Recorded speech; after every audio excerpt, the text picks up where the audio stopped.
So we're about 2 minutes away from our 120-minute or 2-hour data point. We're at 152 right now on a temperature. Dark colored solution. Getting ready to collect that one last data point.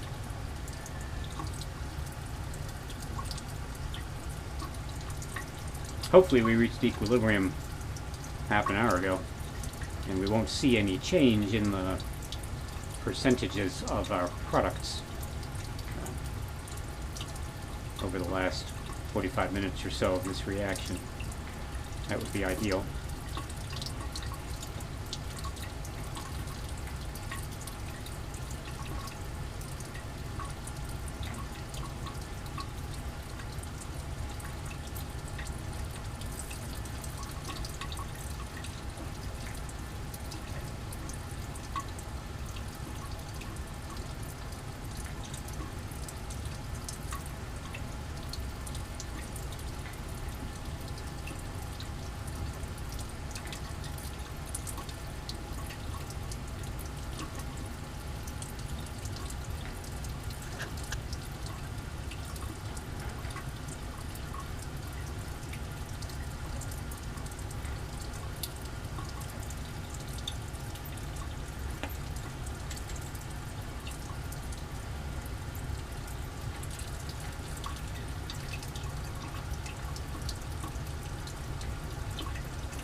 Last little bit. Oops, took too much.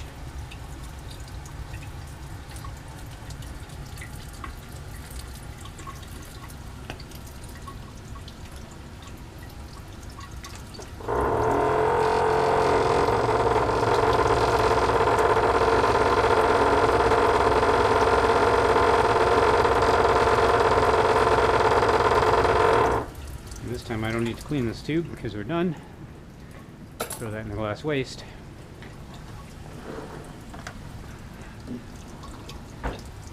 And we can stop our timer.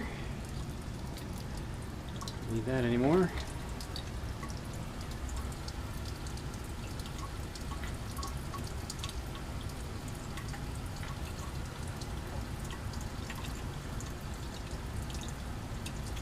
So for a balance test tube on this one, I'll just use my toluene wash, put that in number 4. I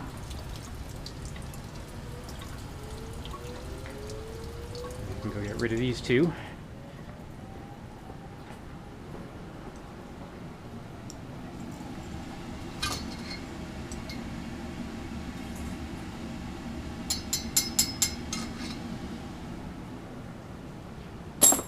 And I need to add toluene to the list of things in the organic waste.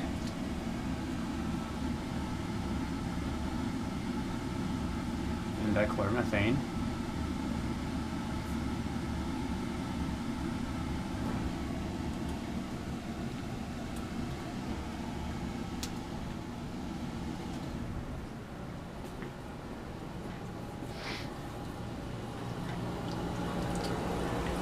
I'm going to put the thermometer away. It was at 150 right at the end there. And what I'm going to do is leave this reaction to run overnight. It's going to turn off the heat.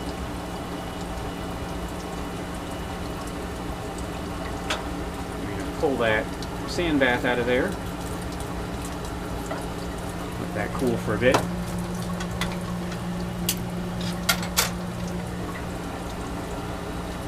And we'll just let that stir. I don't need the water anymore. I don't want to risk having a flood overnight.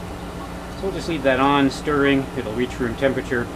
And then we'll take a aliquot tomorrow and run a mass spec and see what the ratio looks like. Maybe slightly different at room temperature equilibrium as at 150 degrees.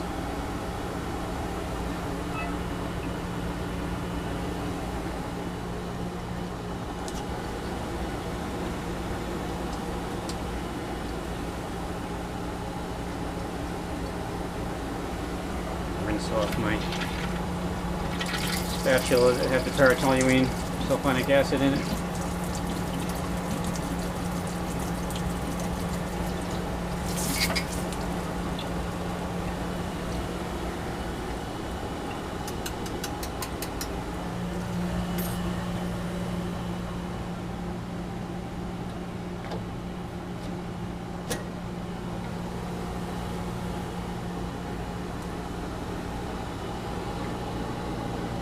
Should do it.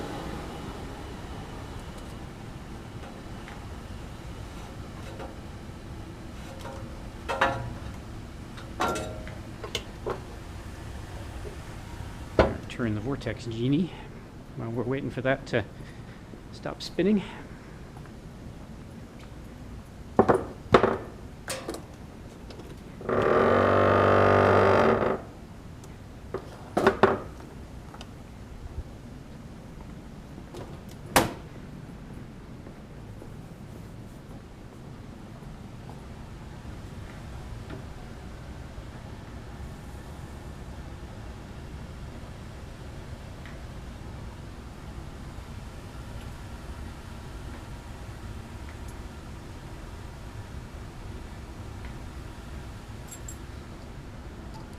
Transfer that last sample.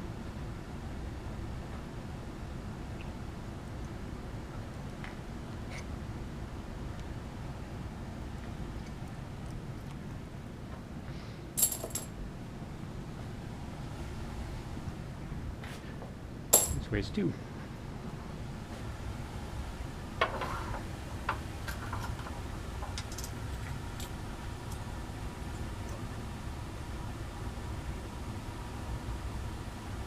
Fill it up with dichloromethane.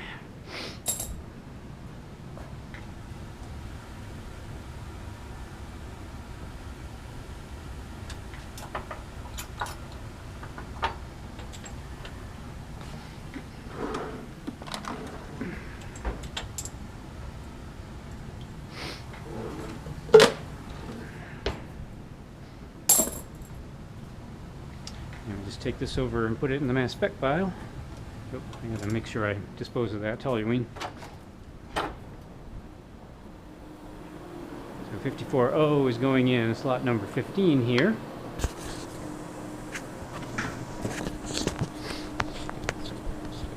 Change my camera angle again so we can see.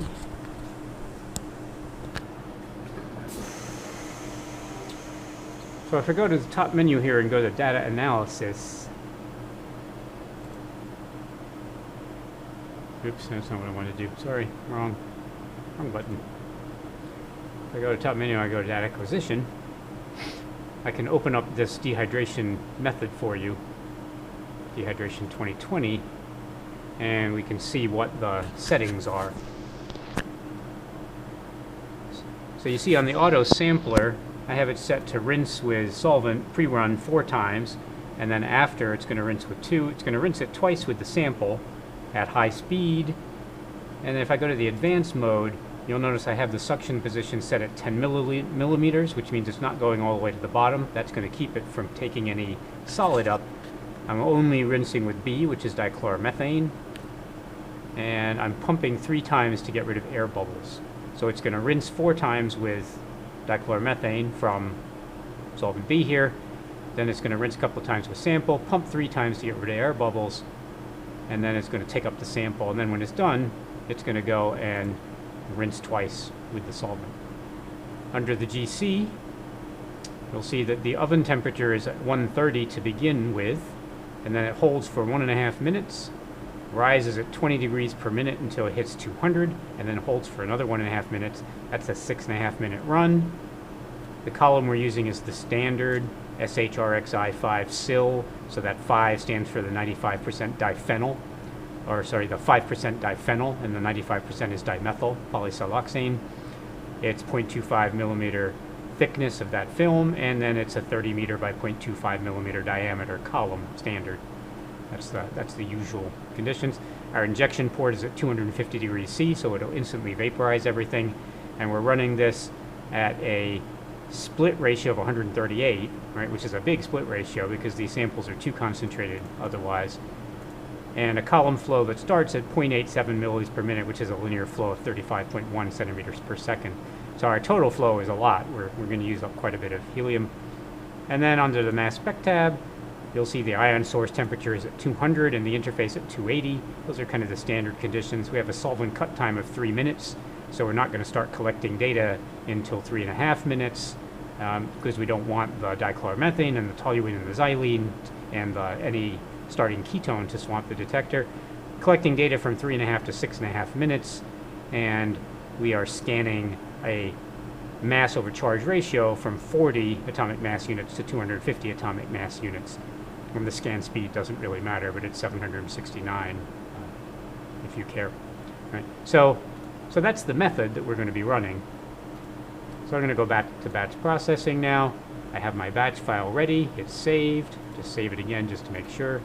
And all I have to do is press start. And I had it at low flow, so it'll take a little while to adjust the flow and get the flow rate stable before it starts running, setting the instrument parameters. I had the temperatures equilibrating at 250 and 280, but I had the oven equilibrating at 75. So it's going to have to raise that oven to 130. You'll see the GC go to not ready because the oven is not at 130. So if I double click on this, we can have that in its own little window. So you'll see it's going to start with vial number 1. I think I can actually insert that so that it stays in that window there. So we can keep track of what's running. And the oven's at 111, so once it hits 130, this run will actually begin. And you can see that we have our method. It's the same method file that I was just showing you with the sampler conditions. 10 millimeter syringe suction, but now you see everything's grayed out. It's not going to allow me to change anything because the run has begun.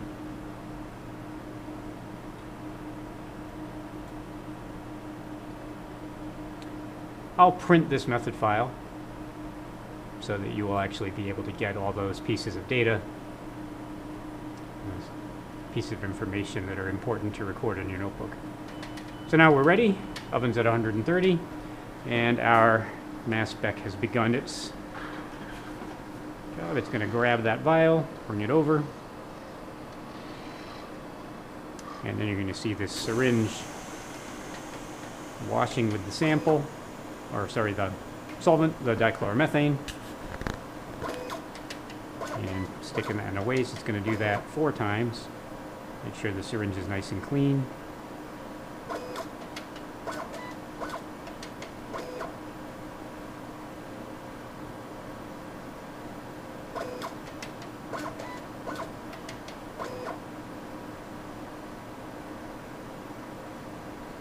That's the last wash. Now it's going to go wash with the sample, rinse that twice. I think I have it set to take 8 microliters each time. So it's rinsing the syringe with much more solvent since we're only injecting 0.1. Now it's going to pump 3 times. I think I have it set to do 6 microliters.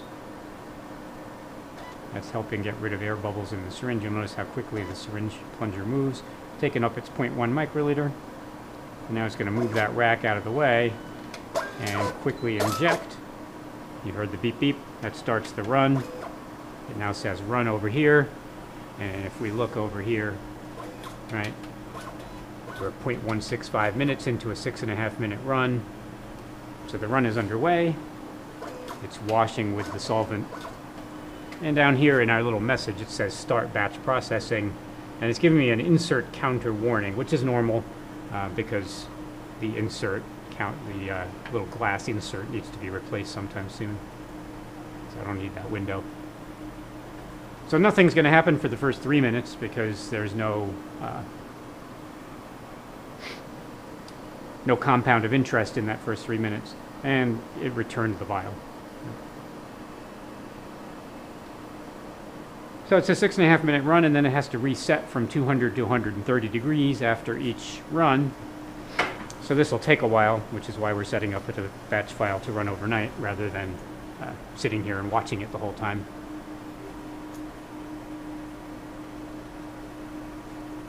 So I got a couple more minutes before anything's going to come off. I'm going to go return that centrifuge to its location and dispose of the toluene.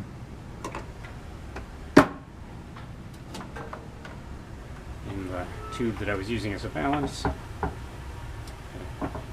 Disconnect those suction cups.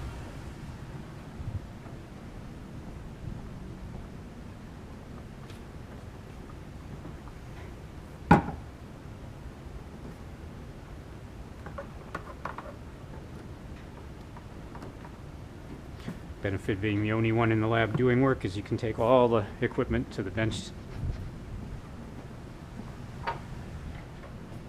Don't have to wait for it. That chlormethane reel back.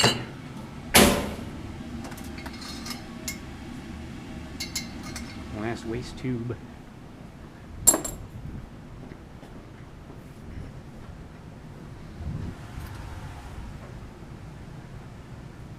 Micro spatula. Dry that off. Sand's still hot, but since no one else is coming in, I'm not worried about anyone burning themselves, so I'm just going to return that. Normally I would wait until it was cool.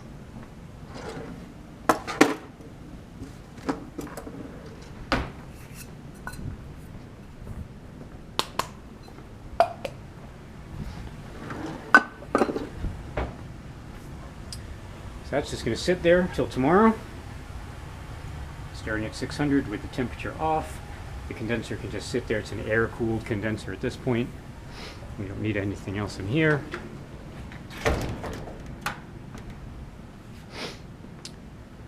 Grab my mask. Not that anyone else is here because it's almost 8 o'clock.